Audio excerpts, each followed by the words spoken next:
आज का जो हमारा टॉपिक है वो है टाइप्स ऑफ एंजाइना।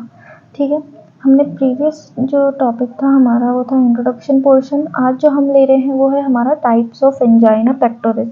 तो इसमें मैंने आपको पहले बता दिया था कि जो टाइप्स ऑफ एंजाइना में stable angina, variant angina, unstable angina, और अनस्टेबल एंजाइना के अंदर भी दो टॉपिक थे, non ST segment elevation myocardial infarction और दूसरा था हमारा ST segment elevation myocardial infarction. ठीक है, तो अब जो है हमारा टॉपिक आज का वो है स्टेबल एंजाइना। स्टेबल एंजाइना क्या होता है तो इसको अच्छे से समझते हैं। स्टेबल एंजाइना, ठीक है, आपका जो हार्ट है, हार्ट का जो पोर्शन था, जैसे ये हमारा हार्ट है तो हार्ट में वेन्स प्रेजेंट रहती हैं। ठीक है, तो ये जो आर्टरीज है ये क्या है, आपकी कोरोनरी आर्टरीज है। अभी ये कोरोनरी आर्टरी में क्या हुआ है, फैटी प्लाक का डिपोजिशन हो गया। तो फैटी प्लाक का डिपोजिशन होने की वजह से यहाँ पे क्या हुआ है, सप्लाई जो है वो कम हो गई। क्यों? क्योंकि यहाँ पे बैरियर आ गया, किसकी वजह से, फैटी प्लाक की वजह से। अब ये जो है ये आपका है मायोकार्डियम सेल। तो मायोकार्डियम सेल्स कहाँ प्रेजेंट होती है, हार्ट में प्रेजेंट होती है। ठीक है, ये मायोकार्डियम सेल्स जो है, यहाँ से जो ब्लड है यहाँ आया, तो अब ब्लड का सप्लाई क्या है, O2 का सप्लाई कम हो गया। ठीक है, सप्लाई कम होने की वजह से क्या हुआ है, स्कीमिया। ये स्कीमिया जो है, अब स्कीमिया हमें पता है, स्कीमिया क्या होता है कि जब O2 का डिमांड बढ़ जाता है तो उस कंडीशन को हम कहते हैं स्कीमिया। इसमें क्या होता है, चेस्ट पेन। ठीक है, चेस्ट पेन होता है, और ये कब अकर होता है, जब अब ये जैसे हैवी एक्सरसाइज करने से नहीं, आपकी बॉडी में पहले से क्या डिपॉजिट है, एलडीएल, वीएलडीएल, मतलब हाइपरलिपिडेमिक हो आप, उस कंडीशन में आप हैवी एक्सरसाइज कर रहे हो तो ये कंडीशन बन जाएगी किसकी, स्टेबल एंजाइना। मतलब हार्ट फेलियर की जो हार्ट अटैक आने के जो चांसेस है वो बढ़ जाएंगे। क्यों? क्योंकि आपके ऑलरेडी ब्लड वेसल में क्या है, फैटी प्लाक का डिपोजिशन है। प्लाक का डिपोजिशन होने की वजह से आपकी कोरोनरी आर्टरीज जो है वहां पे क्या हो जाएगा, लोड बढ़ जाएगा। अब लोड बढ़ जाने की वजह से क्या होगा, लोड बढ़ने की वजह से O2 का सप्लाई जो है वो कम हो गया, डिमांड इंक्रीज हुई। डिमांड इंक्रीज होने की वजह से क्या हुआ, स्कीमिया, और ये क्या कॉज करेगा, चेस्ट पेन। ठीक है, ये हमारा है स्टेबल एंजाइना। आई होप आपको क्लियर हो गया होगा। सेकेंड है हमारा वेरिएंट एंजाइना। तो वेरिएंट एंजाइना क्या होता है, वेरिएंट एंजाइना को हम और कहते हैं वैसोस्पास्टिक एंजाइना। वैसोस्पास्टिक एंजाइना मतलब यहाँ पर जो आपकी ब्लड वेसल है इस पे क्या हुआ है, स्पाज, मतलब वैसो कॉन्स्ट्रक्शन हो गया है। अब ये क्यों हुआ, वैसो कॉन्स्ट्रक्शन होने की वजह से यहाँ पे कोरोनरी आर्टरीज में स्पाज्म हो गया, मतलब स्वेलिंग आ गई। अब यहाँ से इसकी वजह से क्या हुआ है कि ये नैरो हो गई, क्या, कोरोनरी आर्टरीज। तो कोरोनरी आर्टरीज के नैरो होने की वजह से यहाँ पर सप्लाई कम हो गया। ठीक है, किसका, O2 का। O2 का सप्लाई कम होने की वजह से डिमांड जो है वो बढ़ गई, कहाँ पर, मायोकार्डियम सेल में। अब मायोकार्डियम सेल में डिमांड बढ़ गई तो ये क्या कॉज कर रहा है, स्कीमिया, चेस्ट पेन। ये क्यों होता है, occur due to smoking, migraine और ड्रग एडिक्शन। ठीक है, उस कंडीशन में क्या होगा, आपके ब्लड वेसल्स जो है कोरोनरी आर्टरीज में क्या होगा, स्पाज्म, और ये वैसो कॉन्स्ट्रक्शन कराएगा जिसकी वजह से आपको क्या होगा, हार्ट अटैक आने के चांसेस होते हैं। ठीक है, आई होप आपको सेकेंड भी पॉइंट समझ में आ गया होगा। थर्ड पॉइंट पर चलते हैं। थर्ड है हमारा अनस्टेबल एंजाइना। अनस्टेबल एंजाइना में फर्दर दो टॉपिक, इसके अंदर दो पार्ट और हैं तो वो दोनों पार्ट को मैं इसी में ही कवर करने की कोशिश करूंगी। ठीक है, अनस्टेबल एंजाइना, अनस्टेबल एंजाइना में क्या हुआ है कि ये जो फैटी प्लाक है यहाँ से ये रप्चर हो गए हैं। ठीक है, अब रप्चर होने की वजह से यहाँ पर जो अपर हेड है इसका यहाँ पे क्या हुआ है, ब्लड क्लोटिंग स्टार्ट हो गई। अब ये ब्लड क्लोटिंग क्या कर रहा है, ये बैरियर का काम कर रहा है। ठीक है, ब्लड क्लोटिंग की वजह से यहाँ से जो है ब्लड सप्लाई कम हो गया। ब्लड सप्लाई कहाँ पे कम हुआ है, मायोकार्डियम सेल में, तो ऑब्वियस है हार्ट अटैक आएगा।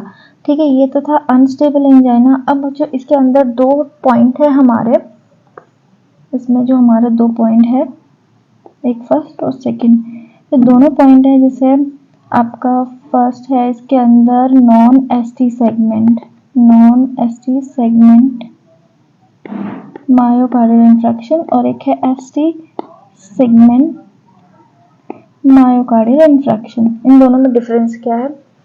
तो फर्स्ट जो है आपका non ST segment myocardial infraction. इसमें क्या होता है कि जो ये ब्लड क्लॉटिंग हुई है इसकी वजह से यहाँ पर जो है प्रॉपर ब्लड का सप्लाई नहीं हुआ है। अब ये इनिशियल स्टेज है, ठीक है। तो इनिशियल स्टेज में जो है आपके ये वाला जो पोर्शन है वो क्या होगा, मायोकार्डियम सेल का सेल डेथ होना स्टार्ट होगी, सेल की डेथ होना स्टार्ट हुई है, ठीक है। इसलिए हम इसको कह रहे हैं नॉन एसटी सेगमेंट, कि आपके एसटी सेगमेंट पे इतना इफेक्ट नहीं आएगा। पर यहाँ पर जो आपकी कॉन्ट्रैक्टाइल सेल है, इस कॉन्ट्रैक्टाइल सेल से क्या रिलीज होना स्टार्ट हो जाएगा, ट्रोपोनिन, ठीक है। ये ट्रोपोनिन रिलीज होना स्टार्ट होगा, ये इनिशियल स्टेज है सेल डेथ होने की। फिर दूसरा जो है हमारा ST segment myocardial infraction, ST segment elevate होगा जिसकी वजह से आपका जो ये मायोकार्डियम सेल है ये प्रॉपर तरीके से सेल डेथ हो गई और यहाँ पर जो है ब्लड क्लॉटिंग, मतलब पूरे में क्या हो गया है, क्लॉट का फॉर्मेशन। अब आपका ब्लड जो है वो सप्लाई नहीं हो पा रहा है, डिमांड जो है मतलब सप्लाई जो है वो बहुत ही कम हो गई है और डिमांड जो है वो बढ़ गई है। तो इस कंडीशन में भी क्या होगा, सेल नेक्रोसिस। सेल नेक्रोसिस होने की वजह से आपकी जो मायोकार्डियम सेल है इसकी सेल डेथ होना स्टार्ट हो जाएंगी और इसको हम बोलते हैं हार्ट फेलियर, ठीक है। नेक्स्ट हम आते हैं ट्रीटमेंट पे। तो जो इसके ट्रीटमेंट हैं वो 3 टाइप के यहाँ पे बताए गए हैं। देखो, फर्स्ट है हमारा बीटा ब्लॉकर्स, ठीक है। सेकंड है हमारा कैल्शियम चैनल ब्लॉकर्स, थर्ड है हमारा नाइट्रेट्स। तो बीटा ब्लॉकर्स की हम बात करें, जो हमारा फर्स्ट टॉपिक है, बीटा ब्लॉकर्स क्या होता है कि बीटा ब्लॉकर्स जो है आपके हार्ट के मसल्स पर मेनली रिसेप्टर्स जो प्रेजेंट रहते हैं वो बीटा एडिनर्जिक रिसेप्टर प्रेजेंट रहते हैं, जहां पर आपके नॉर एपिनेफ्रिन एपिनेफ्रिन आकर बाइंड होते हैं, ठीक है। तो अब यहाँ पे क्या हुआ है कि ब्लड की सप्लाई कम हो गई। क्यों? O2 की जो सप्लाई वो कम हुई है क्योंकि यहाँ पर प्लाक का डिपोजिशन हो गया। प्लाक के डिपोजिशन होने की वजह से यहाँ पर जो है हार्ट प्रॉपर तरीके से कॉन्ट्रैक्ट नहीं कर पा रहा है और आपकी डिमांड जो है वो क्या हो गई है, बढ़ गई है और सप्लाई क्या हो गई है, कम हो गई है। तो इस वजह से इस्कीमिया हो रहा है, ठीक है। अब बीटा ब्लॉकर्स जो हम यहाँ देंगे तो ये क्या काम करते हैं, फर्स्ट नोडल सेल और कॉन्ट्रैक्टाइल सेल जो है दोनों के ऊपर बीटा एडिनर्जिक रिसेप्टर प्रेजेंट रहते हैं। तो हमारी ड्रग दोनों पर बाइंड होगी। ये हमारी ड्रग है, मान लो ये रिसेप्टर पर आकर बाइंड हो गई, तो ये क्या करेगी, बीटा एडिनर्जिक रिसेप्टर को ब्लॉक करेगी, ठीक है। ब्लॉक किया तो ब्लॉक करने से जो नोडल सेल है, नोडल सेल का काम क्या है, हार्ट रेट को इंक्रीज करना। नोडल सेल का काम क्या है कि हार्ट रेट जो है, जैसे आपके पर्किंग पेस मेकर्स जो है, पेस मेकर्स क्या करते हैं, हार्ट को कॉन्ट्रैक्ट कराने की कोशिश करते हैं। पेस मेकर्स दूसरे सेल्स को कॉन्ट्रैक्ट करेंगे, मतलब नोडल सेल जो है वो पेस मेकर मान लो और कॉन्ट्रैक्टाइल सेल है ये कॉन्ट्रैक्ट होते हैं, मतलब तब हार्ट जो है कॉन्ट्रैक्ट करता है, पंप करता है। तो ये आपकी नोडल सेल जो है हार्ट रेट को क्या कर रही है, डिक्रीज। जब आपका हार्ट रेट डिक्रीज होगा तो आपका जो कार्डियक आउटपुट है वो भी क्या हो जाएगा, डिक्रीज। ये कब हो रहा है, जब आप बीटा एडिनर्जिक ब्लॉकर्स दे रहे हो, ठीक है। कार्डियक आउटपुट क्या हुआ है, डिक्रीज। तो यहाँ पर कॉन्ट्रैक्टाइल सेल से भी कॉन्ट्रैक्टिलिटी क्या हो गई, डिक्रीज हुई। तो यहाँ से स्ट्रोक वॉल्यूम जो है, ये स्ट्रोक वॉल्यूम क्या होता है, स्ट्रोक वॉल्यूम वो वॉल्यूम होता है जो आपका हार्ट पंप आउट करता है अदर ऑर्गन्स में। तो स्ट्रोक वॉल्यूम की वजह से आपका कार्डियक आउटपुट भी डिक्रीज हुआ। अब कार्डियक आउटपुट डिक्रीज हो मतलब आपका कार्डियक वर्क जो है, हार्ट का जो वर्क है वो क्या हो गया है, कम। हार्ट का वर्क कम हुआ तो कंजप्शन जो है किसका, O2 का, वो भी क्या हो गया है, कम। जब कंजप्शन कम हुआ तो डिमांड भी क्या हो गई है, कम, ठीक है। तो हमें क्या करना है, डिमांड को ही कम करना है। अब हम आते हैं सेकंड, हमारा जो टॉपिक है वो है कैल्शियम चैनल ब्लॉकर। अब ये कैल्शियम चैनल ब्लॉकर्स जो हैं ये 2 टाइप से काम करते हैं, ठीक है। कैल्शियम चैनल ब्लॉकर्स जो हैं ये 2 टाइप से काम करते हैं। एक तो है इसमें नॉन डाइहाइड्रोपाइरिडीन और एक है डाइहाइड्रोपाइरिडीन कैल्शियम चैनल ब्लॉकर, ठीक है। नॉन डाइहाइड्रोपाइरिडीन कैल्शियम चैनल ब्लॉकर्स में हमारी ड्रग है वेरापेमिल डेल्टिएजम। तो ये कैसे काम करती है, तो पहले हम देखते हैं। अब यहाँ पे क्या हो रहा है, आपके सबसे पहले तो कैल्शियम चैनल्स प्रेजेंट कहाँ होते हैं, कैल्शियम चैनल कहाँ प्रेजेंट है, आपके सेल्स में, ठीक है। काम कैसे करेंगे, जैसे हमें पता है कि हमारे जो एंजाइना पेक्टोरिस में क्या हो रहा है, सप्लाई तो कम हो गई है, डिमांड इंक्रीज हुई, जिससे क्या हुआ, इस्कीमिया चेस्ट पेन। तो हम इसे ही ठीक करें, फिर हमने क्या दिए हैं, कैल्शियम चैनल ब्लॉकर्स। अब ये जो कैल्शियम चैनल ब्लॉकर है ये क्या करेंगे, यहाँ पर इसको चैनल्स को ब्लॉक करेंगे। चैनल्स ब्लॉक हुए मतलब कि आपके नोडल सेल और कॉन्ट्रैक्टाइल सेल में जो एक्शन पोटेंशियल है वो क्या हो जाएगा, कम। अब नोडल सेल की बात करें तो क्या होगा, सीधा सीधा हार्ट रेट डिक्रीज हो गई। हार्ट रेट डिक्रीज हुई तो आपका कार्डियक आउटपुट जो है कम हो गया। यहाँ पे कॉन्ट्रैक्टाइल सेल में क्या होगा, कॉन्ट्रैक्टिलिटी जो है वो कम हो गई। तो कॉन्ट्रैक्टिलिटी कम होने की वजह से स्ट्रोक वॉल्यूम जो है वो भी क्या हो गया, कम हो गया। अब इसकी वजह से क्या हुआ, कार्डियक आउटपुट जो आपका डिक्रीज हो गया। कार्डियक आउटपुट डिक्रीज हुआ तो आपका कार्डियक वर्क भी डिक्रीज हुआ। कार्डियक वर्क डिक्रीज हुआ तो O2 का जो कंजप्शन है वो डाउन हो गया, और O2 का कंजप्शन डाउन हुआ तो अपना O2 डिमांड भी कम हो गया। अब यहाँ पे देखने वाली बात यह है कि हम O2 की डिमांड को क्यों कम कर रहे हैं, क्योंकि इन ड्रग से हम क्या करेंगे कि आपकी जो डिमांड है जिससे आपको पेन हो रहा है, स्कीमिया हो रहा है, हम उसे कम कर रहे हैं। और जो लिपिड है, हाइपरलिपिडेमिक एंटी हाइपरलिपिडेमिक्स ड्रग देकर हम प्लाक का डिपोजिशन जो है उसे रिमूव करेंगे।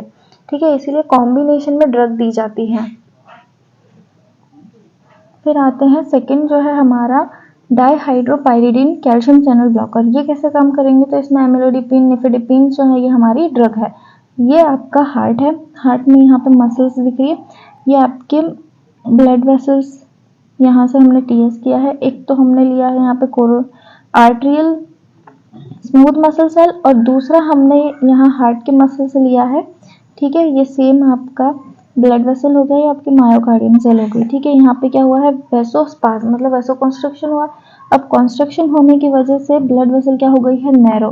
ठीक है, नैरो होने की वजह से यहाँ पर सप्लाई जो है वो प्रॉपर तरीके से नहीं हो रही है। तो हमने यहाँ पे क्या दिए हैं, कैल्शियम चैनल ब्लॉकर्स दिए। तो कैल्शियम चैनल ब्लॉकर क्या करेंगे, कैल्शियम चैनल को इनहिबिट कर देंगे, जिसकी वजह से जो कॉन्ट्रैक्शन हो रहा था वो अब क्या हो जाएगा, वेसोडाइलेशन। वेसोडाइलेशन हुआ तो डिक्रीज हो जाएगा आपका आफ्टरलोड। आफ्टरलोड डिक्रीज होने की वजह से आपकी जो लेफ्ट वेंट्रिकल वर्क है वो क्या होगा, डिक्रीज, और आपकी डिमांड भी क्या हो गई है, डिक्रीज। किसकी, O2 की। क्लियर, ये था हमारा कैल्शियम चैनल ब्लॉकर। अब आते हैं हम सेकंड नाइट्रेट्स पे। तो नाइट्रेट्स में देखने वाली बात है, जैसे ये नाइट्रेट्स है तो आपकी जो सेल रहती है, सेल से रिलीज होता है नाइट्रिक ऑक्साइड। ठीक है, अब ये नाइट्रिक ऑक्साइड जो है रिलीज होता है, और नाइट्रिक ऑक्साइड क्या करता है, इनहिबिट करता है किसको, कैल्शियम जो मतलब कॉन्ट्रैक्शन को। तो अब यहाँ से हम क्या दे रहे हैं, नाइट्रेट्स। नाइट्रेट्स जो है आपके नाइट्रिक ऑक्साइड जो है उसको क्या कर रहा है, लेवल को इंक्रीज कर रहा है, मतलब ये रिलीज करा रहा है। ठीक है, कहाँ से, मायोकार्डियम सेल से नाइट्रिक ऑक्साइड का रिलीज बढ़ा दिया इसने। तो ये नाइट्रिक ऑक्साइड कहाँ जाएंगे, आपके ग्वेनाइल साइक्लेज पे। ठीक है, ग्वेनाइल साइक्लेज ये आप जी प्रोटीन कपल रिसेप्टर्स देखना, उसमें आपको क्लियर हो जाएगा। तो ग्वेनाइल साइक्लेज जब एक्टिवेशन हुआ तो ये जीटीपी से किस में कन्वर्ट हुआ, सीजीएमपी में।